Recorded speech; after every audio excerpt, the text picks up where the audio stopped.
أكبر لا إله إلا الله.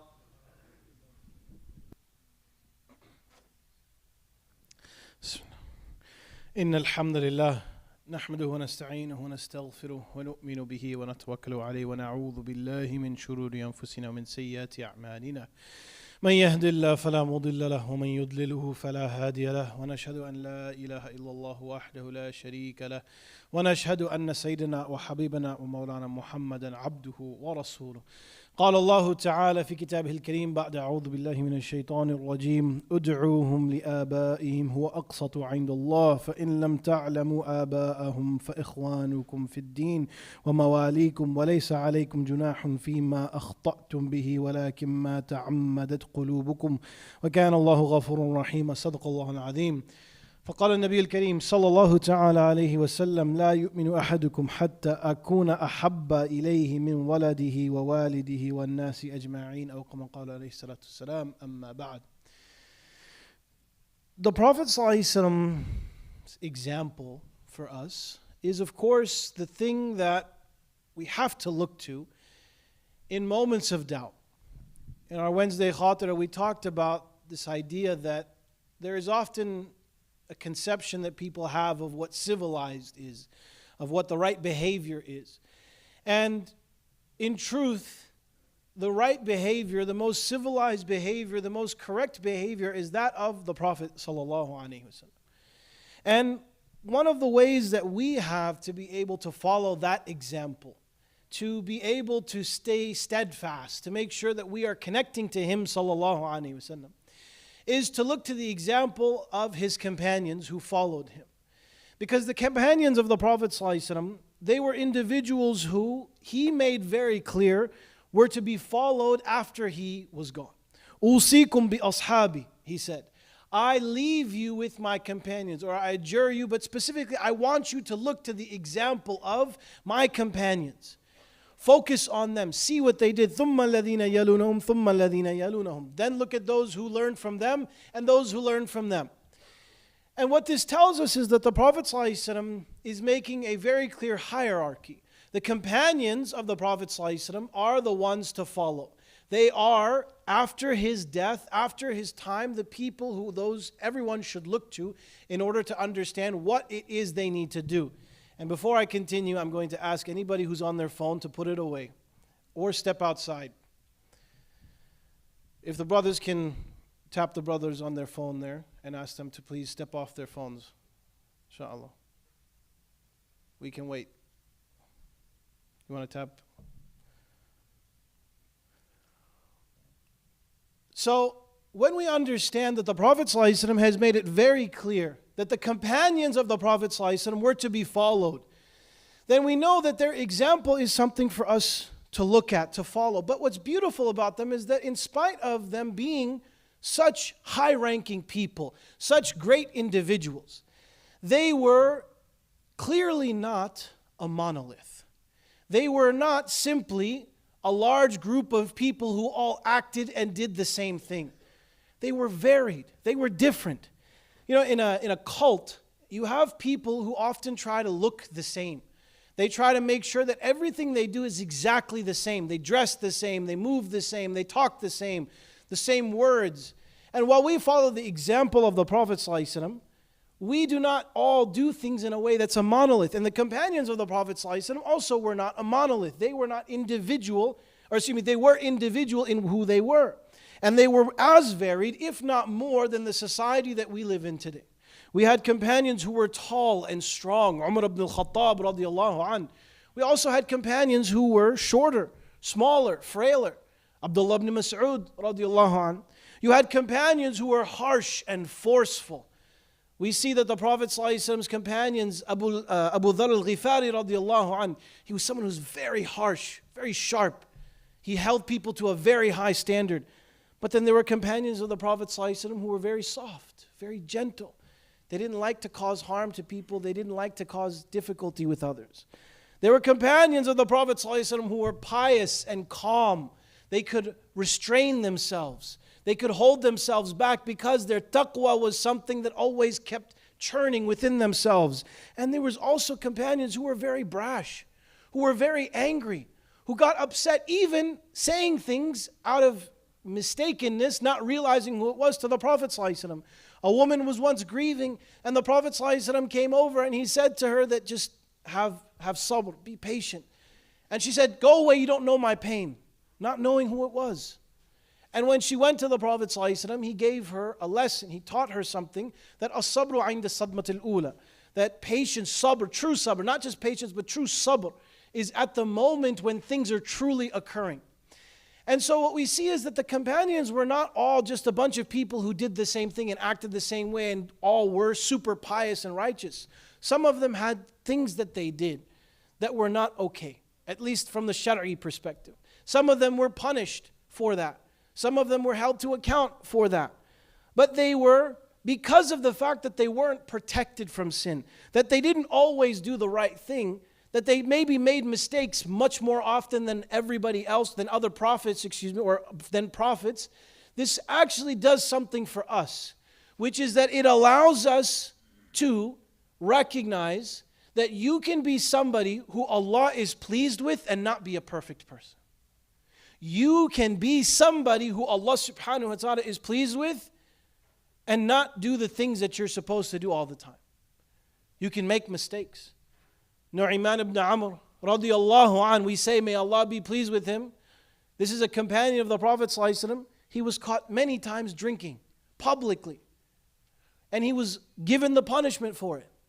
But when we say Nu'ayman ibn Amr, we're not talking about your buddy Nu'ayman, if you know anyone like that. We're not talking about the guy down the street. We're talking about someone who met the Prophet ﷺ and said, Ashhadu an la ilaha illallah wa annaka Rasulullah. That's who we're talking about. And in that, the Prophet ﷺ, his example for the companions, and then telling us to take them as an example, this is important then that we look at those companions. Who were they? How do we know them? Can we know them? And that's why, bi'idhnillahi ta'ala, moving forward, we're going to have a series about the companions of the Prophet ﷺ, looking at their lives, seeing what it is that made them so special, what it is that allowed them to be able to become the people that they were. It won't be every khutbah, but it's something we're going to start as a series. And every companion has lessons that we can learn from their lives. The Prophet ﷺ said, "Ashabi kan nujum bi ayyihim iqtadaytum ihtadaytum." My companions are like the stars. Whichever ones you choose or select or look to, you can get guidance from them. You're going to be able to find the right path. And the first thing I want to remind all of us is, we always hear this complaint or we hear this conversation, why do we have madhabs, why do we have this? If you really truly know the background of Islam, you understand what it is that we as an ummah have developed, you understand that the madhahib are built off of the contributions of companions of the Prophet ﷺ. That Abdullah ibn Mas'ud radiallahu anhu, and what he practiced and what he taught is what has been distilled into the Hanafi fiqh. That Abdullah ibn Umar radiallahu anhuma, that he is what he used to teach Nafi', his freed slave, this was then passed down to Malik ibn Anas, which is the Maliki madhab. So we understand that the companions of the Prophet ﷺ, even amongst themselves, they had differences. Like I said, not a monolith. But there is a lot of value to looking to their lives. Today, what I wanted to start, the first companion I wanted to look to was a man who the Prophet ﷺ, in fact, for a large portion of his life, considered to be like his son. Not like his son, but considered to be his son. Zayd ibn Harithah, radiallahu anhu. And Zayd ibn Harithah's story is fascinating because as a young boy, when he went to visit family, he was there with his mother in a village, and the village was raided. And these raiders took him and sold him into slavery. And then he was purchased by a nephew of a woman who all of us have heard of, Khadija radiallahu anha. And this individual who purchased this Zayd radiallahu anha, he took it and gave it as a gift to his aunt. And Khadija radiallahu anha, she used to, have Zayd as her slave, and she used to keep him in this manner, and until the time where she got married. And when she got married, she gave Zayd radiallahu anha as a gift to the Prophet ﷺ. The Prophet ﷺ, he kept Zayd with him in a manner that was so beautiful that Zayd, number one, having lived now a large chunk of his life in slavery, he met some people in the city of Mecca who were from his tribe. And he sent a message with them that, let my family know that I'm okay. I'm alive, everything's fine, all is good with me. And his father and his uncle, when they got this message, they came rushing to the city of Mecca. And they said, where is Zayd? We want to take our son back. He's not a slave. He shouldn't be in slavery. Why is he this? We want him back. The Prophet ﷺ brought Zayd. He said, he's welcome to go with you. There is nothing stopping him. There is no reason that you should feel like he needs to be kept here. I'm not going to fight you on this. Zayd is welcome to go with you.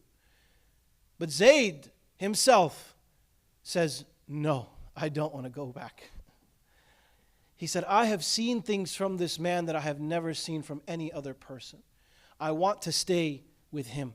I want to stay with Muhammad sallallahu alaihi wasallam. This is before prophethood.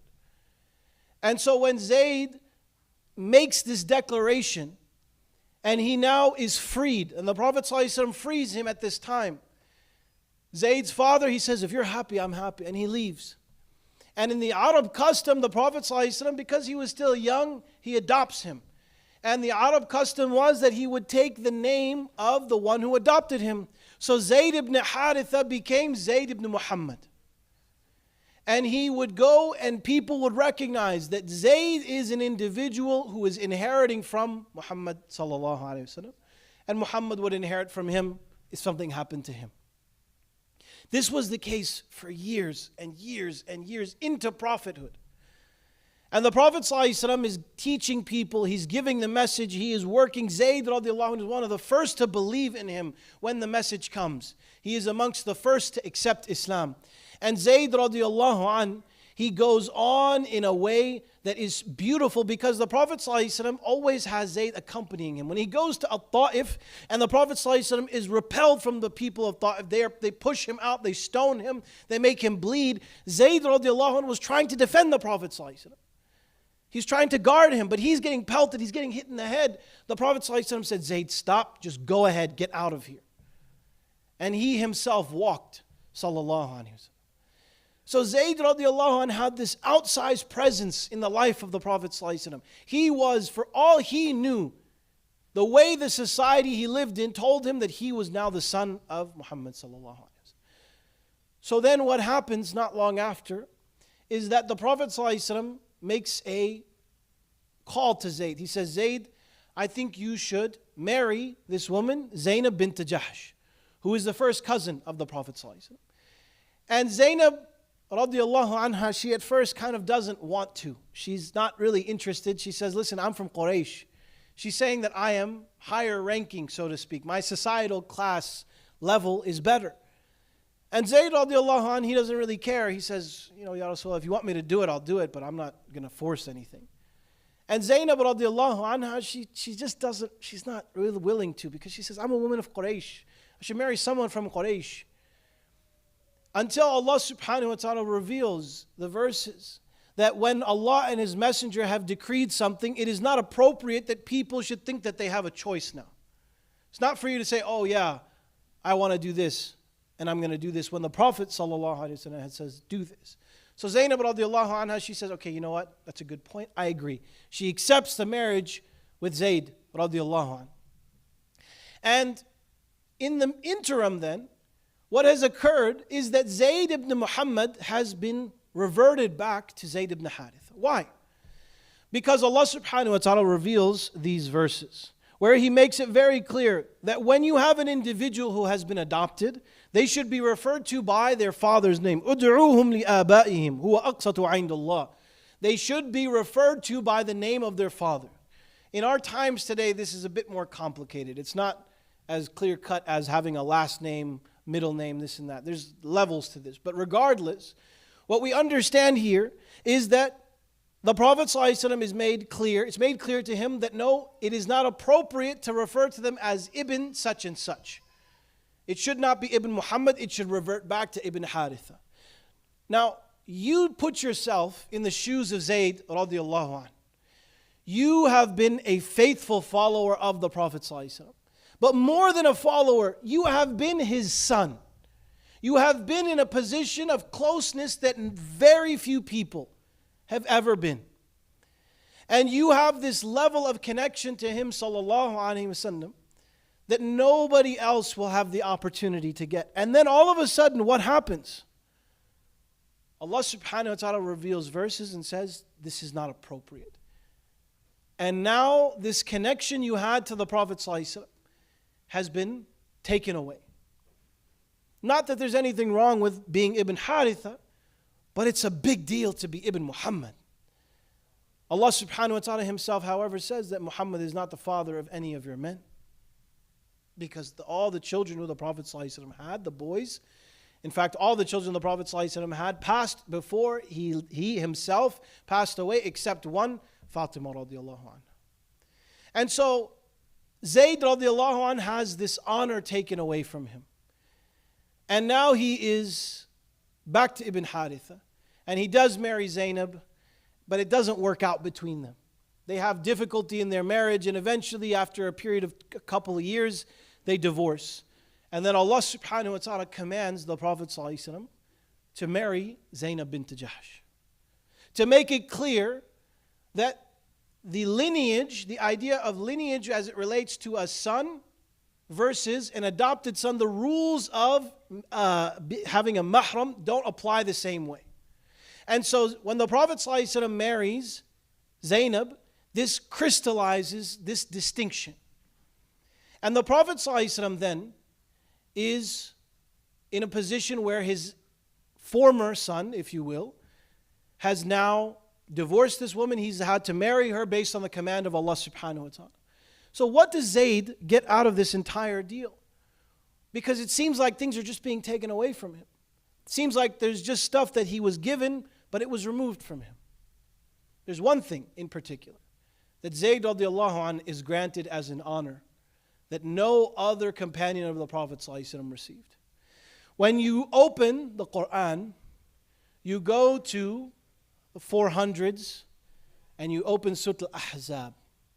There's a verse, وَإِذْ تَقُولُ لِلَّذِي أَنْعَمَ اللَّهُ عَلَيْهِ وَأَنْعَمْتَ عَلَيْهِ أَمْسِكْ عَلَيْهِ زَوْجَكَ وَاتَّقِ اللَّهَ وَتُخْفِي فِي نَفْسِكَ مَا اللَّهُ مُبْدِيهِ وَتَخْشَى النَّاسَ وَاللَّهُ أَحَقُّ أَنْ تَخْشَاهُ. Allah reveals these verses and then He says, فَلَمَّا قَضَى زَيْدٌ مِنْهَا وَطَرًا. Zayd ibn Harithah radiallahu anh is named in the Quran. Think about this. It's one thing if the name of the Prophet ﷺ is taken away from you. There's not a lot that you can have that's a greater honor than that. Other than your name is referenced in the Quran. That for 1400 plus years, when people are seeking to earn the reward of finishing the reading of the Quran, your name is mentioned. When people are reciting Salat al-Taraweeh in the masjid and they are continuing to read the Quran, the name of Zayd ibn Harithah is clearly referenced in the Quran. What an honor. He had an honor. He was given this honor of being the adopted son of the Prophet ﷺ.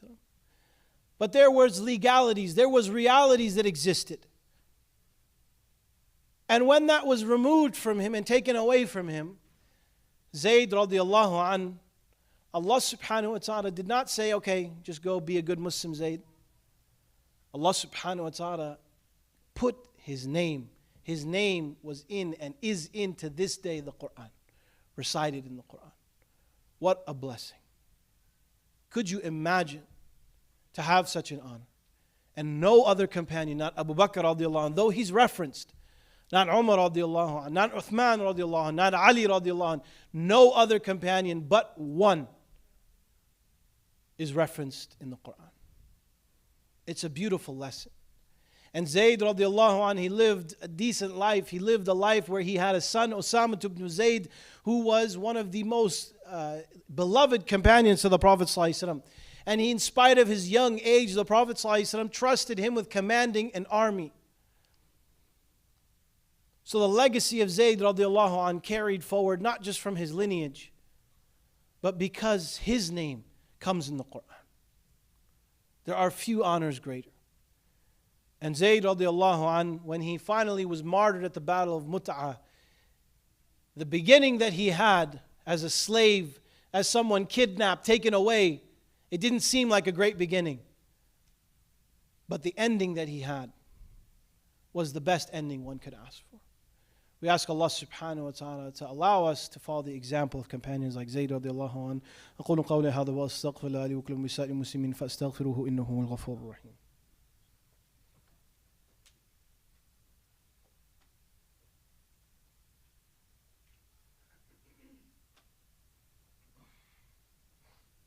بسم الله الرحمن الرحيم الحمد لله رب العالمين والصلاة والسلام على سيد المرسلين سيدنا ونبينا محمد وآله وصحبه وسلم أما بعد. There are some lessons that we can take from a very abridged telling of the life of Zayd ibn Harithah radiallahu anhu.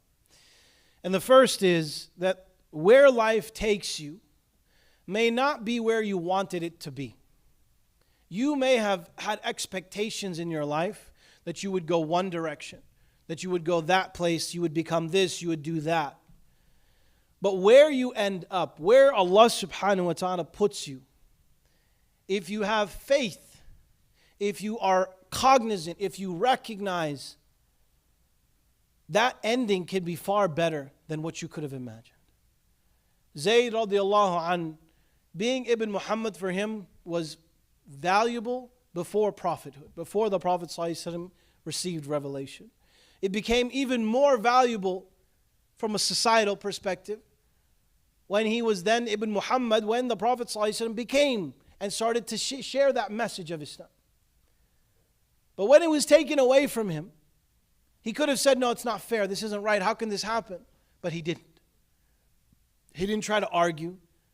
He didn't try to say, why is this happening? I don't get this, I don't understand. He said, Sami'na wa ata'na. He said, I hear what the Quran says and I obey. If this is what Allah subhanahu wa ta'ala says, I am Zayd ibn Harithah, I am not Zayd ibn Muhammad. This is what's right. And through his conviction, through his faithfulness, Allah subhanahu wa ta'ala then granted him that honor that was far better than even being Ibn Muhammad. To be referenced, to be named in the Quran. Where life takes you may not be where you thought, but if you allow yourself to have faith that this is what's best, follow that path, seeking Allah subhanahu wa ta'ala, Allah will make it far better than you could have imagined. The second is that even when Allah subhanahu wa ta'ala takes something away in your life, that if you have something that you loved, you have something that you truly care for, and it goes away from you, it's taken away from you, you wish that you still had it, know that Allah will not replace it with anything except that it's better for you. This is a rare promise that if you reflect on the idea that those who don't have Islam in their lives, they don't believe this. So when something is taken away from them, what do they think? I've lost this thing forever that was the best possible thing for me. Whereas someone with Islam in their hearts is going to say, this was taken away from me, but I know Allah will give me better, so inshallah it'll be all right. I'm going to ask the brothers to scoot up, fill in the space in front. Still brothers coming in. So when Allah subhanahu wa ta'ala takes something away from you, know this, He will replace it with something better. If you lose a parent, if you lose a family member, if you lose a friend, you will receive something far better. There's a beautiful narration where the Prophet ﷺ says that it is the promise of Allah that if Allah takes the best friend of an individual, someone who is so close to their heart, if He takes them away from them and they bear it for His sake, they don't say, why, I wish this person was still here, why can't Allah have taken them later, it's too soon. They don't say these things. The Prophet ﷺ said, if they bear it with sabr for the sake of Allah, He will give them nothing other than Jannah.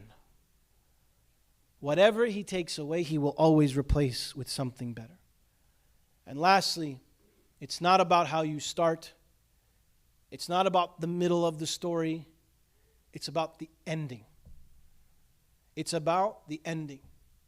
Actions are by بِخَوَاتِمِهَا, by their end. When an action, when you do something with sincere intention, desire to do it for the sake of Allah, if you start that way, that's great. But if in the middle you get a little turned around, you start having an intention for something else, and you end it with that intention, that's the reward that you're going to receive. But if you begin an intention one way, maybe you get turned around in the middle, but by the end of it you remember, I'm doing this for the sake of Allah, then actions are by their ending. And so where you end is far more important than where you began.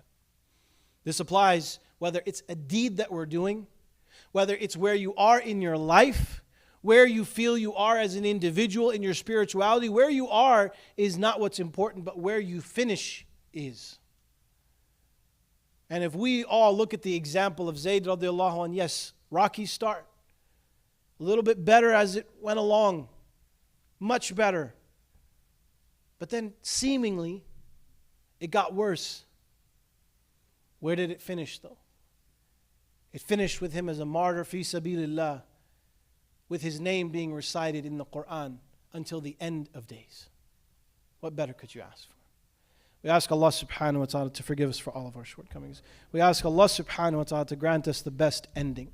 We ask Allah subhanahu wa ta'ala to allow us to follow the example of companions like Zayd radiallahu anhu. Allahumma salli ala Muhammad wa ala Muhammad kama sallaita ala Ibrahim wa ala ali Ibrahim innaka Hamidun Majid. Allahumma barik ala Muhammad wa ala Muhammad kama barakta ala Ibrahim wa ala ali Ibrahim innaka Hamidun Majid. ربنا آتنا في الدنيا حسنة وفي الآخرة حسنة وقنا عذاب النار. ربنا ظلمنا أنفسنا وإن لم تغفر لنا وترحمنا لنكونن من الخاسرين. ربنا تقبل منا إنك أنت السميع العليم وتوب علينا يا مولانا إنك أنت التواب الرحيم. عباد الله إن الله يأمر بالعدل والإحسان وإيتاء ذي القربى وينهى عن الفحشاء والمنكر والبغي يعظكم لعلكم تذكرون. اذكروا الله العظيم يذكركم واشكروه يزدكم واستغفروه يغفر لكم واتقوه يجعل لكم من أمركم مخرجا. أقيموا الصلاة.